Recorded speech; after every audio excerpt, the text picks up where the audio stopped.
Hi, this is Jeff Stone of Grandpa's Pride Barbecue from the Panhandle of Florida, and you are listening to the Barbecue Central Show. Start the game! Let's go! We'll do it live. Okay. Well, do it live! I'll write it and we'll do it live! So to get that perfect barbecue, you use wood. Are you sure it's safe? Whatever. We put the lighter fluid on, strike the match, and... Oh, should we call the fire department? That might be a good idea.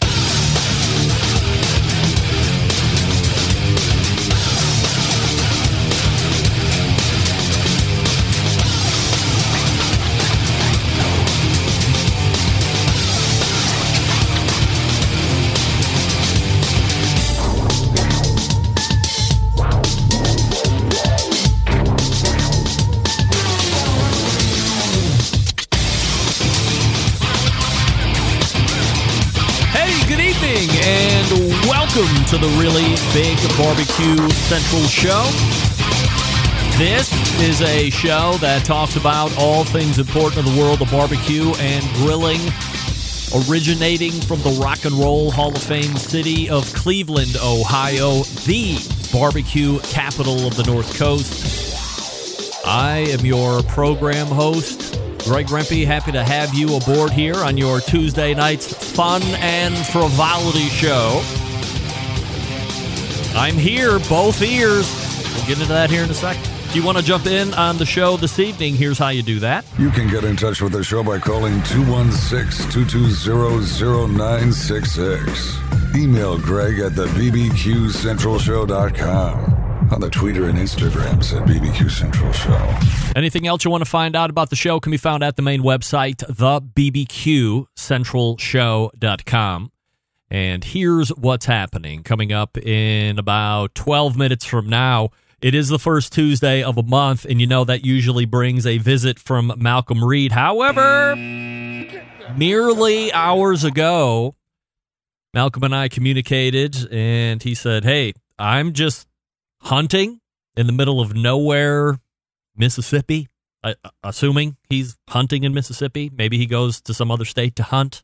I'm not a hunter. I don't know anything about hunting or how all of that goes down, other than it's probably for deer. He probably has firearms, and he's in a blind or a shade or something along these lines, maybe in a tree, and he's waiting for the next best doe or buck to show up and shoot.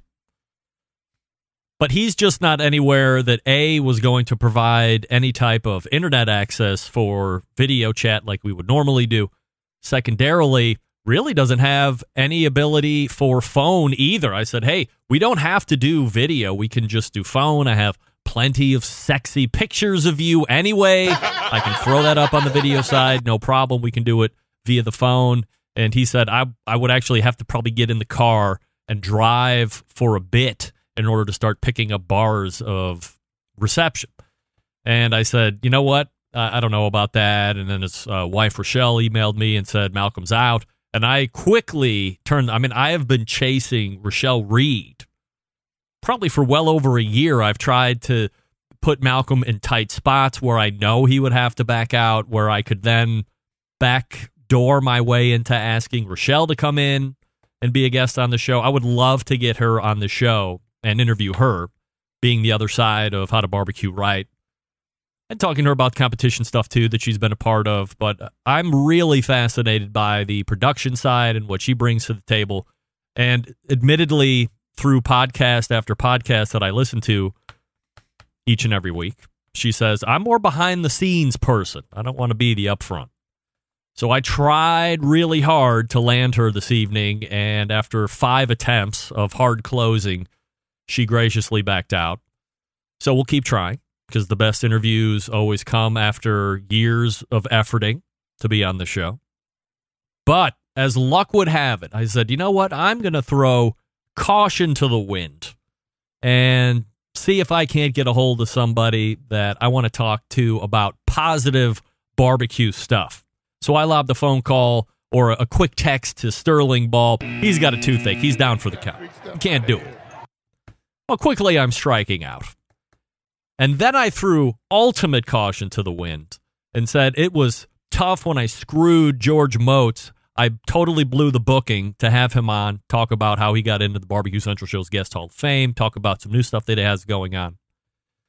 I'll just toss it out there, thinking 2% chance. And he wrote back within 10 minutes, "You just caught me on a good night." And we're able to put it together. So, the long way to go. To tell you in about 9 minutes from now, George Motz, the hamburger king of the universe, will be on the show. And we'll talk to George and see how his life has changed since September, getting into the Barbecue Central Show Guest Hall of Fame. And then we will move to 35 Past. If you are a fan of the LA food scene and pop-ups especially, we talked to Rodney Scott a couple weeks ago about pop-ups. That'll make its way into the conversation as well. But I have since had a growing fascination with these pop-ups. Not new to me. I've heard of them. But to see how they operate and the success that they bring and all this other stuff. One of the premier new pop-up businesses to the scene out there on the West Coast and perhaps across the country, going by the name of Bad Jew. Reubecca King will be joining me. You should follow her on the socials, The Bad Jew. Watch her on Instagram. Those sandwiches are absolutely knockout. And she's a Buckeye, so she actually grew up and went to high school in Orange, which is a suburb of Cleveland, and used to be in our old athletic conference when I went to high school 100 years ago. I went to Kenston. She went to Orange High School. We summarily slapped those punks around on the regs. I don't know how that looks at now, but nevertheless, we'll have Reubecca on and see why she left the Buckeye State. I mean, why does anybody leave the Buckeye State? Because they can. They don't want to. They can. And then we'll talk about the Bad Jew and that whole deal. Second hour, of course, first Tuesday of the month brings a visit from Sam, the cooking guy. And boy, do I have an outline to get to with him. And I'm not even going to mention it because chances are we will be talking about something completely unrelated to whatever I think I want to talk about with Sam. So there you have it. George Motz, the American and perhaps world barbecue expert, Reubecca King, the Bad Jew, and Sam, the cooking guy, who coincidentally also bills himself as a bad Jew, but just not in the same way. Don't forget, you can follow me socially at BBQ Central Show on Instagram, Twitter, TikTok, and the Snappers, Facebook and Twitch /BBQ Central Show, where there's a live video feed, also /RD Rempy on the YouTubes. If you want a video feed there, we have a pretty active chat going on at YouTube right now. Also on Facebook, I can see it all. And we'll from time to time flash some stuff up if I am so interested. You know, I had a huge opening take, but that got scrapped after I got this email Sunday night. And it goes a little something like this. Greg, love your show. Long-time listener, first time contacting you. I was just taking in the second hour of last week's show. Love the embedded correspondence. But I believe they are generally wrong regarding Nickelback. What? He said, I believe they are generally wrong when it comes to Nickelback. I think you could have just stopped it. I think they are generally wrong. I'm right. They are. I'm from British Columbia, Canada, the same province that Nickelback resides. I've seen them in concert twice. They put on a hell of a show. And yes, I have seen some of the most prolific acts in concert, i.e. Rolling Stones, Aerosmith, Kiss, Motley Crue, Bon Jovi, etc. I'm also a musician, an apprenticing pitmaster in my spare time. I have 2 Weber Smoky Mountain cookers on my patio. Well, I can agree with Doug's comment about some of their songs sounding the same. Seeing them live is something that should be taken advantage of, should the opportunity present itself. You will be impressed by the live presentation. By the way, Greg, I completely agree that you should sing a Nickelback tune for the next Barbecue Central singing contest. Clearly, you would be victorious, and anyone who disagrees is clearly incorrect. Appreciate all the hard work you do. Cecil Shovel Dave in Kamloops, British Columbia, Canada. Thank you, Cecil. Did I say your last name right, Cecil? Cecil Shovel Dave. Is it Cheval Davy? I don't know.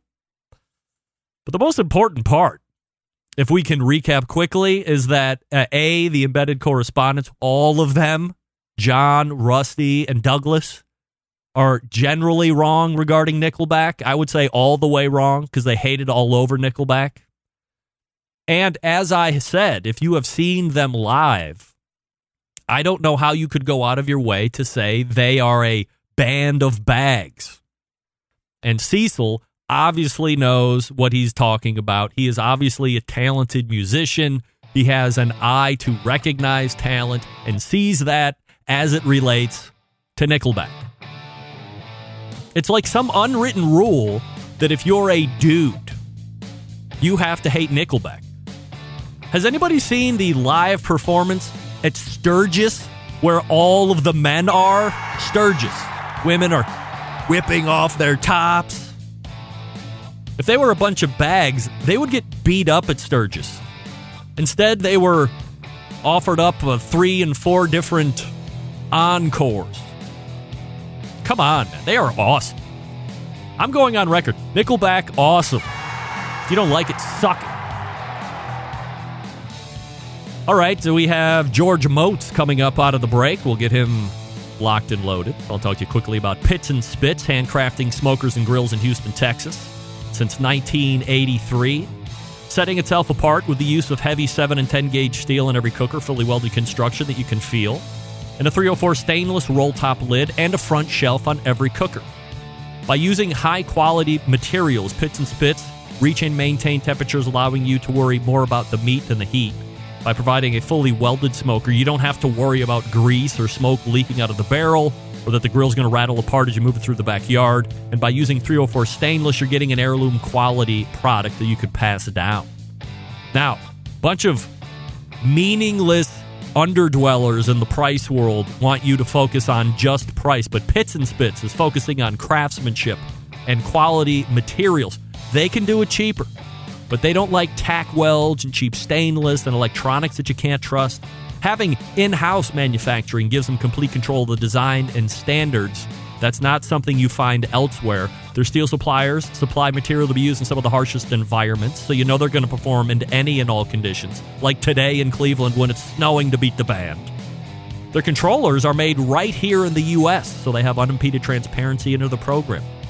Give them a call, 844-650-6250, 844-650-6250. Whether you're a backyard grill master looking to cook steaks for the family or a competitor looking to cook 50 racks of ribs, Pits and Spits is a product for you. You can check them out at their website, pitsandspits.com, all spelled out. Or you can see their pits in the wild across all social media handles at Pits and Spits. Once again, all spelled out. Come on, let's go. We have George Motz getting ready to make his second appearance on this show. And now a Barbecue Central Show guest Hall of Famer to boot. Life-changing, without a doubt. We'll see how that's affected him. When we come back, stick around. We'll be right back. You're listening to the #1 most downloaded barbecue and grilling podcast anywhere. The Barbecue Central Show.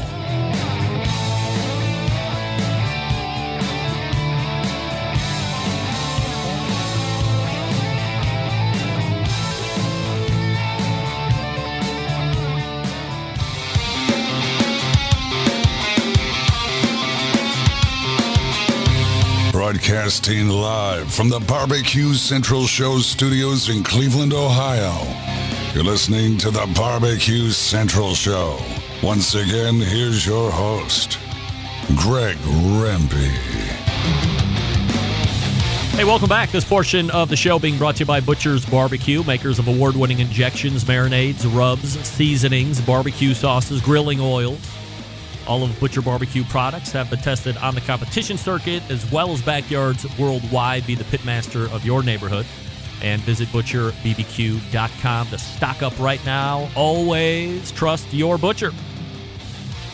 All right, my first guest tonight, the burger man of this and any universe, and Emmy award-winning filmmaker, founder of the Food Film Festival, author of the travel guide Hamburger America, the Great American Burger Book, hailed by New York Times as being the leading authority on hamburgers. But forget all that. This year, he gained his crowning achievement by being voted into the Barbecue Central Show Guest Hall of Fame a few months ago. Here to talk about how his life has improved dramatically because of this honor is certainly none other than George Motz. Hey, George. Hey, how you doing? George, I want to, first of all, thank you for jumping on literally with only hours to spare before we went live. I had you locked down the first time. I screwed the pooch on that whole scheduling thing, so I apologize for that. But as fate would have No it, problem. I found you tonight. You had a couple minutes to jump on. So let's get right into the meat here. In September, you were part of the Guest Hall of Fame inductions of 2020. Now, other inductees have regaled me with their life-changing tales after they've made it in. I assume your life has been a pretty noticeable shift in awesomeness since you've gotten the news?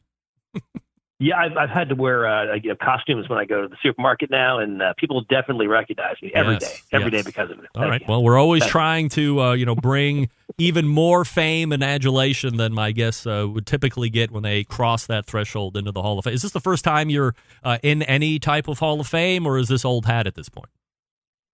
I would say it's not. It's definitely not the first time, but I wouldn't say it's old hat. It just never gets old. Never gets old. So thank you very much. I appreciate the honor. I am honored, really. Yeah, absolutely. So you made it through a very arduous task of the embedded correspondents and I, really deliberating through some of the who's who in the live fire industry.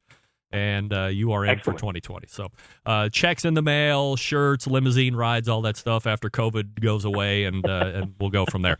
So let's go ahead and recap Thanksgiving, George. It was last Thursday, obviously, and like most folks, it looked like you kept it fairly low-key, but what did it look like over in the Motz residence? Well, I'm not sure if you followed what was going on Instagram, but I did something that I promised I would never do again because it's too much work and it's too expensive. But, time went by and I realized, I can do this again. Why not? I did I spit roasted, or I rotisserie cooked a 21-pound turkey for 8 hours over coal. 21 pound. Yeah. Wow. for 9 people. Now, so you said you would never do it again because 21 pounds was just a large physical and time activity, or was there a end product that you weren't too jazzed about? What was the deal there? The only reason I did it again was because of the end product. Everything else, I would, other than the actual standing around drinking beer with my friends, which is exactly what we did outside, which is great to be able to smell the smoke and drink beer. But I would say everything else leading up to it. We did a 5-day dry brine. Wow. I had to borrow a friend's refrigerator. She has a commercial kitchen. I borrowed her a commercial refrigerator to store the bird for 4 days covered, 1 day uncovered to crisp up the skin. I borrowed the spit rotisserie from another friend of mine. It was a lot of work. It's just so much work. And the bird itself, I bought a special bird from a poultry farm out on Long Island. So it was a very expensive bird. I think it was $6 a pound. So incredible. But, at the end, it was worth it because it tastes so good. There's honestly nothing like a turkey that has been rotisserie cooked in its own juices, basically, spinning around for 8 hours. All right, so let me dig into the whole process a little bit. When you talk about $6 a pound for turkey, is that the, I guess, what would be akin to a heritage breed hog? Is it a heritage breed turkey to some degree then? Exactly. It's a small family farm out in Long Island called Molofsky's, and every year, the Saturday before Thanksgiving, they have a line out the door, and if you get there early, you can get the bird of your choice. If you get there late, which late means 9 o'clock in the morning, that's late. You are stuck with something that's over 17 pounds. Wow. But I was fine because I usually go for a much bigger. One year, the first year we did it 2 years ago, I went for a 30-pound turkey, but they actually had a 45-pound turkey on the 45 pounds. Incredible. That was the biggest one they had. I don't think anybody bought it. Is there a really discernible flavor difference? I remember talking with Jeremy Umansky, who owns Larder Delicatessen out here in Cleveland, who's well known for koji and fermenting and all of this other stuff. But he told me last year, before all this crap hit this year, that if I had occasion to get out to one of those heritage breed farms here in the local Cleveland area, that I should definitely go out and get it because it would definitely cost more, but the flavor would be way more rewarding that you're going to get in a honeysuckle or a butterball. Do you find that to be the same? Absolutely, for sure. There's no question about it. It is a much bigger difference because it's almost as if these heritage breed turkeys have names. I mean, they name them when they're out there. They actually identify them usually by numbers, but they're identifiable and they have a singular purpose. They're raised well, and they're raised well so they can go on your Thanksgiving table. It's incredible, and there's something about when you take out the commercial aspect of it, the truly like the large scale commercial aspect, industry size commercial aspect of it. It really it makes for a much better turkey, for sure. There's no question about it. Also, the way I would cook the turkey, the fact that it's spinning around, and when you rotisserie cook, obviously, as you know, the fats try to drip off, and they never get to drip off. They stay in this perpetual motion where they can't leave the turkey. Dry brining for that many days, what's the process, and what are you using specifically? So I think I may have dry brined a day or two too long. You're supposed to dry brine for a day, or I think it's 1 or 2 days. We did 5 days only because I just couldn't get back to the bird. But it was fine. It was actually okay. And dry brining for us was a combination of salt, ground pepper, and I think that was it, actually. Just salt and ground pepper is all I did. And then I put my mother was a huge help, obviously, in all this stuff. And the two of us, massaged the turkey underneath the skin with this salt pepper mix. And then we also shoved slices of garlic up under the skin, as well as some fresh sage leaves. Now, when you're rotisserieing, maybe that's the right word. Is it just charcoal, and are you using like briquettes, or you use lump? Do you use a mix, and are you using any wood chunks? Yeah, I used briquettes. I've used lump in the past, and it burns too hot. Actually, it doesn't burn long enough. When you actually have like a factory made briquette, I think it works a little better. And also, I don't know what's going on. You probably know this. You're the barbecue guy. I think the briquettes have gotten a lot better, and even like the last 5 years. Am I wrong? Something is going on in the world of briquettes where they've really gotten, I think, better. They've become smokier. There's actually, I think there's pieces of wood in there as well, not just charcoal. I think there's wood in there, which actually makes for smoke. And then at the end, do you guys, all 9 of you, end up consuming the bird, or do you have quite a bit of leftovers where you can start having fun with whatever new recipe you want to give a try? Exactly. There's a lot left over. This time we had 21-pound turkey and 9 people. There's a lot left over. And one thing we do for sure is I take the turkey legs and the dark meat of the thighs. And a friend of mine in New York City has a restaurant, and he would do this thing where he would make this dark meat turkey hash, or turkey leg hash. He would basically braise the dark meat with some spices, and then shred the dark meat and separate it from the bones and all that, and then actually make this incredible hash. Good on it. It's almost like pulled pork, but turkey hash style. Oh, it sounds absolutely delicious. We're talking with George Motz. You can find him at georgemotz.com. That's MOTZ, georgemotz.com. One of the other things that I saw recently was, and to me it looked pretty recent, but you can tell me if it is or not, poached egg burger. You're the burger guy. I've seen burgers in every form and fashion have a sunny side up egg or a over easy egg. So, you get the bite, or maybe you push it down, or maybe you cut it so you have the quote unquote yolk porn happening. But this was the first time I had seen a poached egg on a burger before. I don't think I did a poached egg. We actually did a fried egg. We did a Malaysian burger. We actually take the patty and put it into basically an omelet and wrap it up. It's almost like an egg wrapped burger. Oh, wow. Yeah, we've done. I mean, there's also the Hawaiian Loco Moco burger, which is a bed of rice, and on top of the bed of rice is a burger. On top of the burger is a fried egg, and then it's drizzled with brown gravy. I mean, in the end, is there just a limitless amount of burgers that you can make? I mean, there's no end. I would say there's no end, but there has to be an end sometimes. Sometimes you have to, you deal with reality.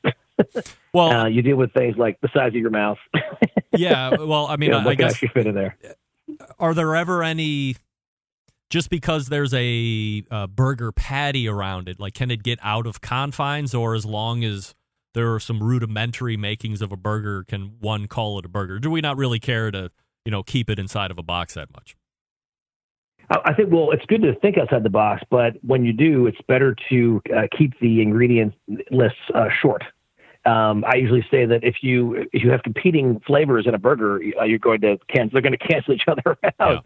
Yeah. It's not going to taste quite right. Or if you have too many flavors in a burger, you're also going to cause a problem where you can't taste the beef itself. So I've always said if you have the beef itself, it's fine.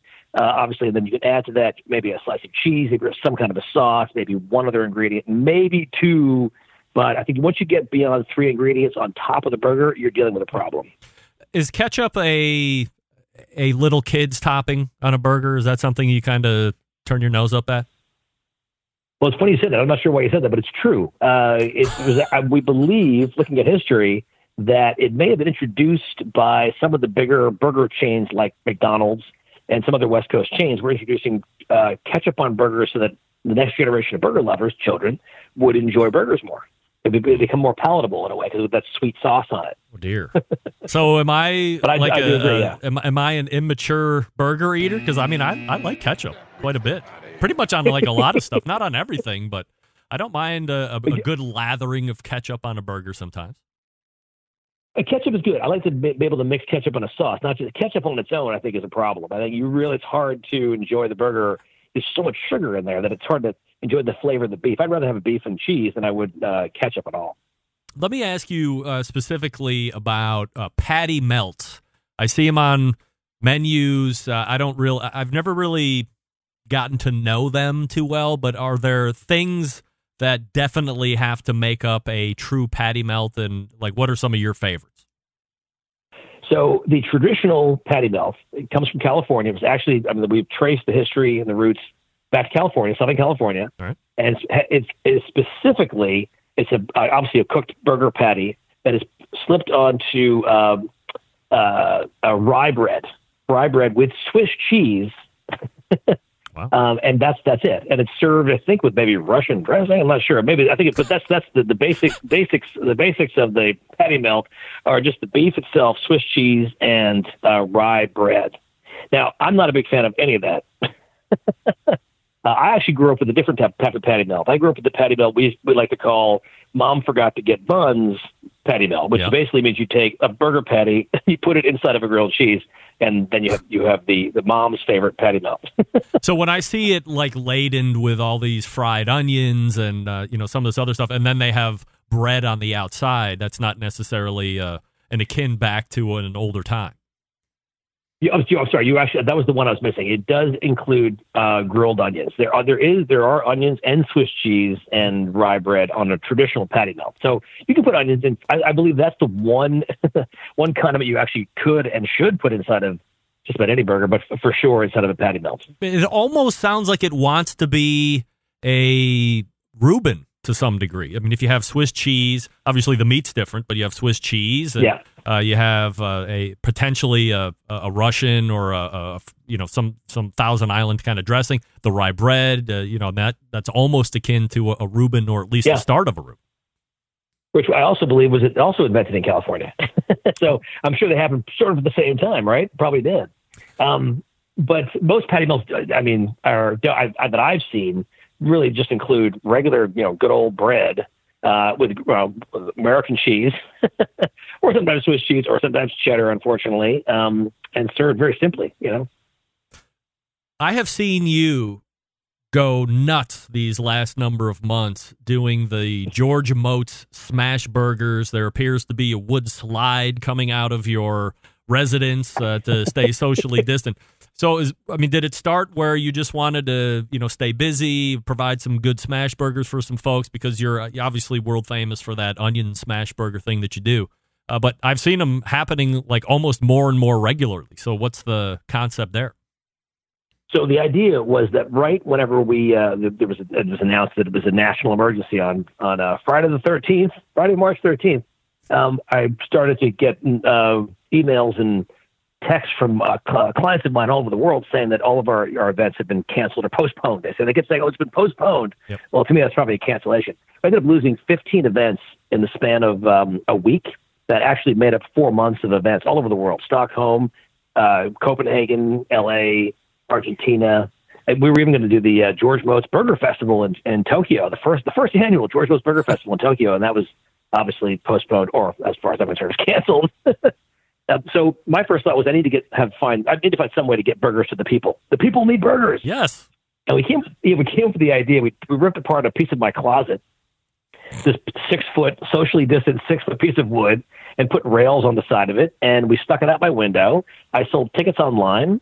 And the idea was you could log into the website and you could buy a double at 2 p.m. And you walked into my window, and at exactly 2 p.m. the window would open up, and my son or daughter would slide a burger down the slide. It was socially distant and perfect. And it appears to be gaining more and more steam through each passing. What happened was I did it a few times at my house back in March and April, and it became a little bit too popular. People would walk by when we weren't doing a slide, and they would say, "Oh, aren't you the burger guy? Isn't this the burger house?" And I would say, "No." Just looks like the burger. I don't know what you're talking about. You like him. It's just like him. Nope, not me. So we actually decided to start partnering with restaurants and bars. Friends of mine all over Brooklyn and Manhattan. Even went as far. I went to Jersey a few times to do a pop-up in Jersey. And we started doing them once a week. We did them once a week all through the summer. And right up until about a week ago, we stopped doing them right before Thanksgiving. Then we just announced we were doing 2 more, one in Brooklyn next week and then one in Manhattan the week after. So, because people have been clamoring for the burger slide, which I'm very excited about. Last time you were on, George, you were sold out, I think, of the Smashula or whatever the cool name was. That's it. Is that back in stock, or what's the status on that for the people looking to buy live fire gifts for their loved ones? I'm sure this would fit the bill. Your timing is amazing. The Smashula is about to be back in stock very soon. We're going to make an announcement in probably about a week. Okay.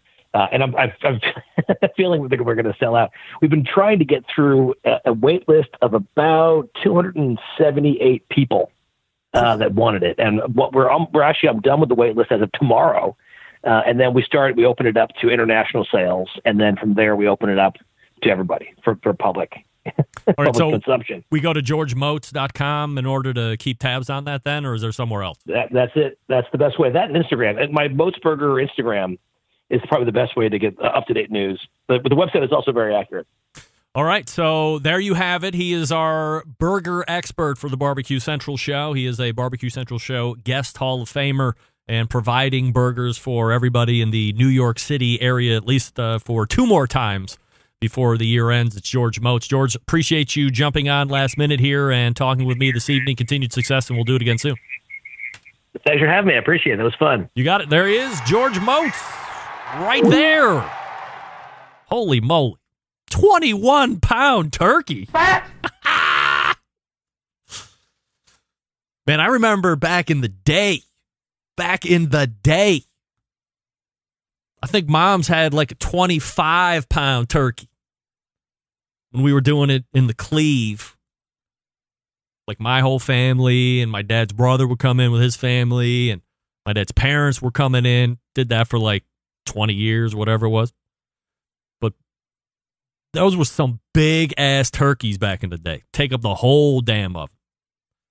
And then, as I start to do this show, it's like, hey, man. Oh, dear. I gotta do this real quick. Got to give out the hotline number.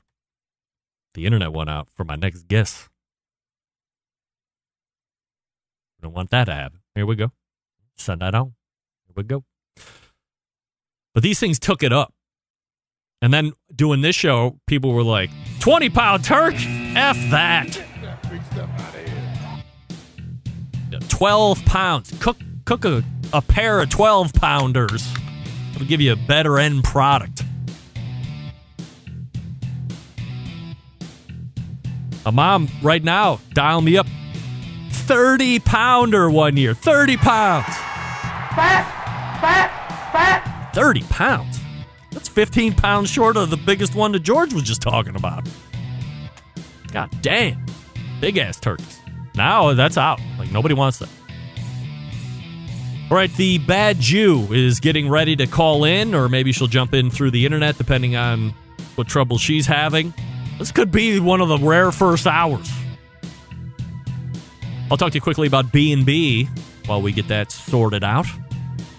B&B Charcoal is one of the best brands out there right now. A lot of other brands, big brands with big names, all that. But George Motz is right. He's talking about the quality of charcoal these days. A few reach the pinnacle of product and process, and the fervent followers that B&B has generated over the last many handful of years. So they have the lump charcoal, of course, which I'm a personal fan of. Unless I'm going to cook overnight on one of my charcoal-driven cookers, then I will go charcoal briquette. Because as I was telling you about last week, it's way more consistent. You can count on, if you start with this many, it's going to give you this kind of heat. If you add 5 or 6, you're just quickly adding a measure of heat. Now, if you want to go more on the hot end, searing steaks, or you know it's not going to be that long of a cook, maybe 30, 45 minutes or so, lump charcoal. I like the way it burns. I like the fact that it hardly ashes. It's very efficient when it burns. Gives a nice little flavor. Nothing over the top, for crying out loud. But that's my favorite. Now, every once in a while, as I was telling you about, when I'm running the offset, the stick burner, I will go char log from B&B. Not easy to find right now, which is fine. Keep an eye out. Ask your ace about char logs, or to at least get on that back order list if that's what they have to do, and then have them put your name on a list. Char logs are great to supplement the log throwing, if you will. I find it very nice to have char logs by my side when I'm running the lane. Keeps a nice coal bed. Not really adding any flavor. Lets my cherry wood do its magic, but I can add 2-3 chunks of that char log. Keeps a nice coal bed for me. All right, we are back with Reubecca King right after this. Stick around. We'll be right back.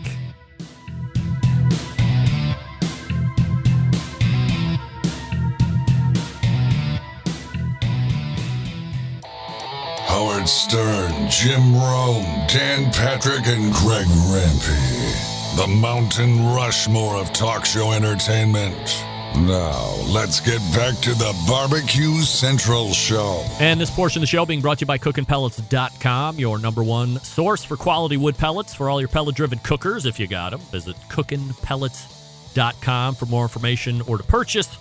You can also visit Amazon.com to purchase as well. It is CookinPellets.com. Signed up for next year already. Look at that. CB in the gang.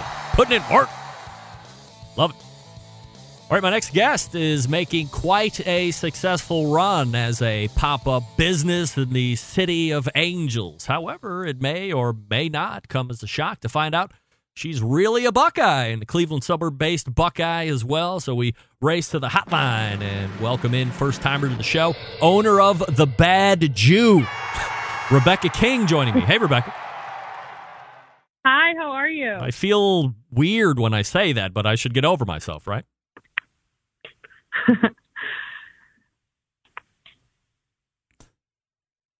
Hello?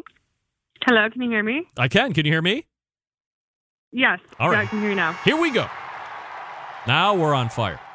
So we'll talk about the move to L.A. here in a second, Reubecca. But if we could, can we get a quick background about you and your time here in Cleveland? I am, of course, especially interested because this show based right here in the Rock and Roll Hall of Fame city of Cleveland, Ohio. So I would wonder why anybody would want to go anywhere else. Yeah. So I grew up in Cleveland. I was born and raised there. And I went to Orange High School. I'm from the East Side with all my fellow Jews. And I went to Orange High School. And then I went to Ohio University. And, what? You know, I went You to did? Ohio University. Guess what? I did. Bobcat, 1997, right here. How about that? Oh. Damn, we went to the same sports conference in high school. We went to the same college. Man, I knew it. I have a tattoo on my butt about OU. Does it say Muck? But, does it say Muck Miami? No, it's the zip code with a smiley face and a zero. Okay. Nice. That's a wild one. No, I love OU so much, and I still talk to all of my roommates. We have a group chat. It was an amazing 4.5 years. Yeah. I did the 5 myself. Yeah. Most people do when they go to OU. So yeah, you get done with Cleveland. college, and then do you go back home, or do you immediately shoot out to the left side? I went back home for a little while, and then I was in Chicago for 4 years. And then I came back home again for like 6 months, and then I moved to LA 3 years ago. Now, yeah, and I've spent not a huge amount of time in Chicago, but I've been there, let's say 2 or 3 times, and I don't really travel that much. But I love Chicago for any number of reasons. From a food scene, it's trendy and happening. A lot of things are happening there. A lot of big people are there. Did you work a lot at food in there, or were you just there to live and experience life? I did not start working in food until professionally a year ago, and not professionally about 2 years ago. So no, I was there. I was working. I was working in inside sales. I worked for a logistics company, and then I was working in commercial real estate. And it was amazing living there. I loved it, but I always felt like I was always attracted to the food scene, and I loved all the bartenders. But no, I didn't do anything with food there. All right, so you get back to Ohio, and then you said you were there for 6 months, and then you blasted out. Yeah. So what was the drawing to LA? Did you have some people out there saying, "Hey, Reubecca, come out here"? There's a whole vibe happening, or what? Yeah, something like that. Okay, so my parents went to UCLA, and they lived in LA for 10 years. So, and my mom's family lives here. So I grew up visiting Los Angeles, and we were always in Santa Monica. We'd come for 2 weeks every year. So I have some family here, my grandmother and my aunt, and then I have all of my parents' college friends. And then I was working in commercial real estate in Chicago, and I wasn't doing very well, and my lease was up. So I called my my boss that I moved out here for. I called him, and I said, he was my dad's old boss, and I said, "Len, I need a job, I need a laptop, and I need a desk. And I don't know when I'm coming, but I am, so just hold it for me." And he said, "I'll give you a desk, that's it." And so I said, "Okay, cool." So he gave me a job, and I did commercial real estate for a little while out here until I fell into the food world. So how do you become attracted into the food? Commercial real estate is one thing. The guy that's actually coming on next hour, says a lot of folks come out here, they don't really know what they want to do, so they just jump into real estate because they think it might be easy or they can be successful at it fairly quickly. But it's a rough game. It's hard to get licensed, blah, blah, blah. So in the midst of that, where do you find the passion for food and decide that's what you want to do? So I had a friend that took me to the Santa Monica Farmers Market, and then I went to a restaurant called Rustic Canyon, and I noticed on the menu that they were listing all the farmers. And then when I went to the farmers market, I thought, oh, okay, so I can get the same produce that the restaurant has, and I could try to make it at home, and wouldn't that be a fun experiment? My food came out okay, and I started kind of reading cookbooks and learning a little bit, and then I started staging in restaurants, which is French for intern. And so I was working for free in restaurants. After 1 day a week, I'd go after work and just put on an apron and bug chefs to let me cook for them or cook with them. And I just did a lot of prep work, and sometimes I'd be on the line. And I kind of did that for a little while. And then I started my own pop-up. And then I worked at other pop-ups too, so I could pay for my bills in between commission checks, etc. And I just fell in love with all the food stuff because it's so fun. Where's the barbecue come in? Where does that catch your fancy? Okay, so a little over a year ago, last Labor Day, I bought a little smoker from Home Depot, a little offset, and I asked my butchers to help me. I wanted to do a little pig, a suckling pig, and a brisket, and chicken and salmon. I wanted to do everything. And they said they'd throw a party with me, but I guess they didn't take me seriously because when I bought everything, they're like, oh, we can't come to your party. And I'm like, who's going to teach me how to smoke meat? Are you kidding? I had and I was freaking out. And so my roommate at the time, his name was Tyler. He was like, my friend Danny makes fire brisket. Reach out to him. I'm like, okay, whatever. So I reached out to Danny Gordon. He's from Flat Point Barbecue. And I DM'd him on Instagram, 10,000 questions. And I'm like, hey, I'm having a party in 2 days and I don't know how to smoke meat, but I have a pig, I have salmon, I have chickens, I have a brisket, and I don't know what I'm doing. You have to help me, and you have to help me now. And he like thought I was totally nuts, but he helped me and he taught me how to smoke meat via Instagram. And then, so after that party, I asked him for a job and I said, let me work for you. And he's like, but do you have like a regular job? And I was like, yeah, but like I make my own hours, so I want to work for you, so just let me do it. And he did. He gave me a job, and we've been working together. I've been working for him for a year.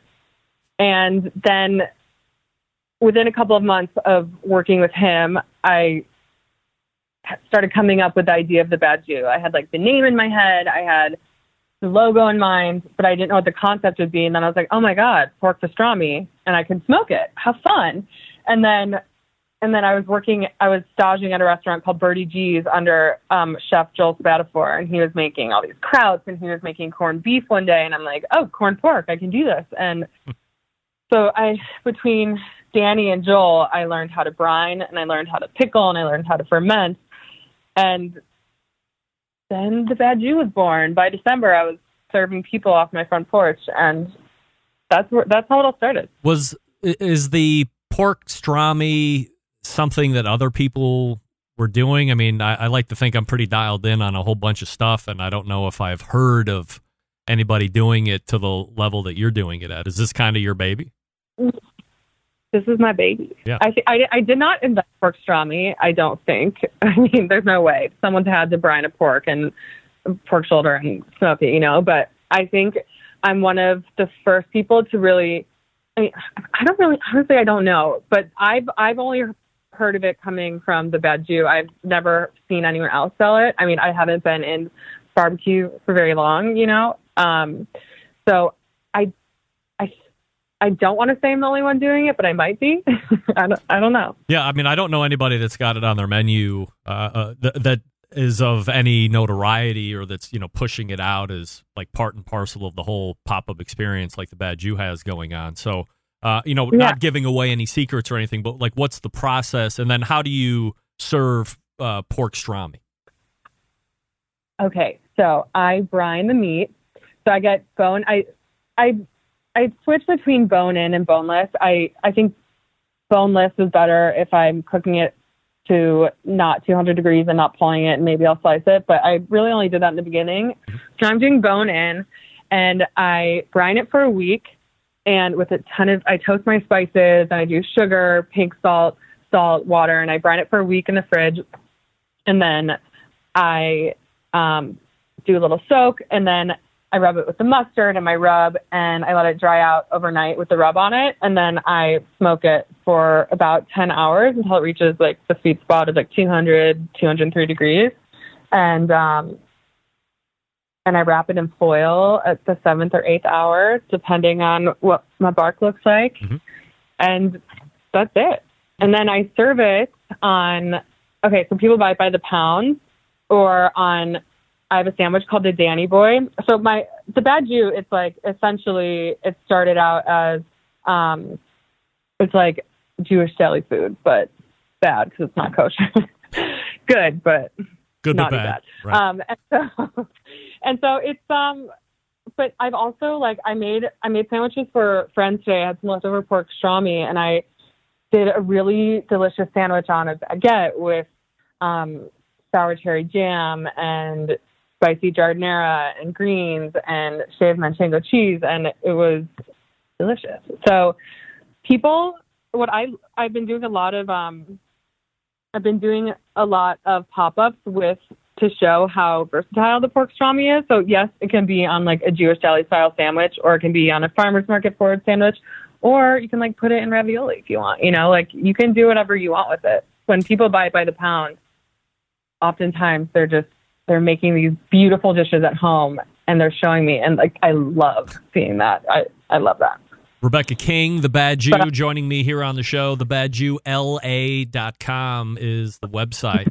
So, like, you know, you've been the Bad Jew now for coming up on a year, or maybe it's like right around a year since we just broached into December here today. Yes. I have become increasingly interested in pop-ups. It's not a new concept by any stretch, but I was interviewing Rodney Scott a couple weeks ago, who was a whole hog master down there in South Carolina. And he did, so when he was running his parents' place, the whole pit room burned down to the fucking ground, like to nothing. And he did a Rodney Scott in Exile tour. And within 18 days, he raised $80,000 and went back home and rebuilt the whole pit room and all this other stuff. I have no idea realistically what that number means. So as somebody who does pop-ups, you know, regularly to kind of live, is there an opportunity to make really good money and doing something that you are really passionate about at the same time? Absolutely. I mean, there are so many pop-ups in LA, and people are so into, I mean, there's pop-ups around the country, right? And people are so into supporting small business. And I mean, you don't have a ton of overhead because you're not all of your money is going towards rent, but there's definitely an opportunity to make a living here. I mean, I'm doing it. All my friends are doing it. Like there's, you just have to work really hard. I'm having the time of my life. I'm having so much fun, but I like cry once a week too, because I'm like, oh my God, I'm so tired. I can't think of that. But you just have to work your ass off, and you have to be willing to wake up at 4 a.m. to smoke meat. And you have to really push yourself and do things you're not used to doing to make it work. And I don't think that's just for pop-ups. That's for restaurants and anything you're passionate about, anything that you're getting started. So yeah, if you work really hard and you look at your numbers and you make sure you're making money, I mean, there's definitely a way to do it. I haven't made a ton of money yet, but I plan to. What's the end goal, Reubecca? What do you want to do? You want to open the Bad Jew brick and mortar? Do you want to just have multiple mobile situations? What's the deal? Okay, so people keep asking me that, and I would love to have an old school diner or a deli with like the leather seats and the deli case and all of my krauts and different types of pastrami's. But I think my bigger goal, what I really want to do, I want to do wholesale. I want Kroger to be carrying pork pastrami. I want to be everywhere. You know, I think that I have an amazing product and it's extremely versatile. And I think I would love people in Cleveland to be able to eat it. And I'd love people in Texas to be able to eat it. So I'm just, in the next year, 2, 3, whatever, I've obviously, I don't come from wholesale meats, so I have a lot of work to do, but that's what I want to learn. And that's what I want to get into. And then for fun, and, you know, I would love to open up a little deli. Hopefully people can dine in again. I would love that. I think it would be amazing. I would have great music playing and good food, dancing, people being happy, eating my pastrami. Like that's all I want. Had you known that COVID was coming just literally months after you officially got going last December, do you think that you would have waited or, you know, tried some other concept, or did it really not matter? You now had the passion, and regardless of what health climate we find ourselves in now, 8 months later, this was something that you were going to be doing no matter what.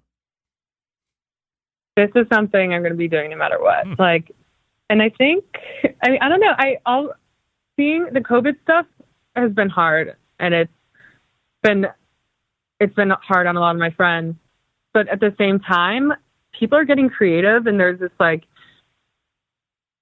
family energy that's going around. Everyone wants to help each other. Everyone's trying to get creative. And it's honestly, the COVID thing, yeah, it fucking sucks, but it's also been super beautiful to be a part of and to be able to make friends and to push each other and to keep going and to work even harder through all this. I don't know. It's been really inspirational to be doing this with a lot of other people and having all this kind of support. And also seeing the support of the community, people that aren't in the industry that just, but they're wanting to support small business and, you know, oh, it's been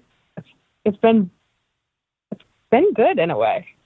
We are talking with Reubecca King. She is the owner of The Bad Jew, and you can find her at thebadjewla.com. She's also a Buckeye, also a Bobcat, and I'm excited to have her here for the first time. Reubecca, thanks so much for a great first interview. Continued success. Thank you so much. This is awesome. You got it. There she is, Reubecca King. The Bad Jew, right there. If you didn't know who the Bad Jew was, it's Reubecca. She's the Bad Jew. All right. I had no idea she was a Buckeye. Or she was a Bobcat. As I'd said before, I knew she was an East Sider. By the way, she made a very broad stroke East Side with all my other Jewish friends. I mean, not everybody that lives on the East Side. There just happen to be two really big pockets. Beechwood, Orange, whatever. Shaker. That doesn't mean everybody. Come on. What are you talking? All right, that was Reubecca King. Let me talk to you quickly about Southside Market and Barbecue before we get ready for the second hour. Established in 1882. The oldest barbecue joint in Texas, owned and operated by the same family for 3 generations, offering premium Central Texas barbecue products, shipping nationwide through FedEx and food service distribution channels like Sysco, U.S. Foods, and Martin Foods. Co-packaging capable from research and development to package completion. They can follow your recipe or help you develop something brand new. Private label opportunities also available. SouthsideMarket.com is a place to go to shop online, and you can save 10% on your online order with promo code BBQ Central. All one word and lowercase, BBQ Central, for 10% off all your orders at SouthsideMarket.com each and every time you go. We're back to wrap the first hour right after this. Stick around. We'll be right back. You're listening to the #1 most downloaded barbecue and grilling podcast anywhere. The BBQ Central Show.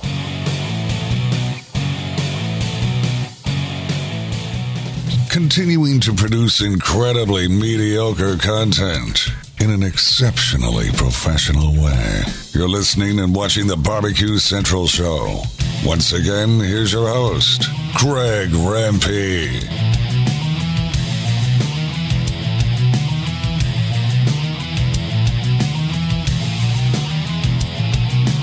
All right, welcome back, and we thank Reubecca King for joining me last segment. This portion brought to you by Fireboard. Monitor up to 6 different temperatures simultaneously. You can connect through Wi-Fi for cloud-based monitoring or the Bluetooth. If you have Alexa or the Google Assistant, or maybe you're going to get one for Christmas, you're in luck. Fireboard fully integrated with both. Find out more about the Fireboard 2 and Fireboard 2 Drive and Fireboard 2 Thermocouple Edition by going to fireboard.com or call 816-945-2232. That's 816-945-2232.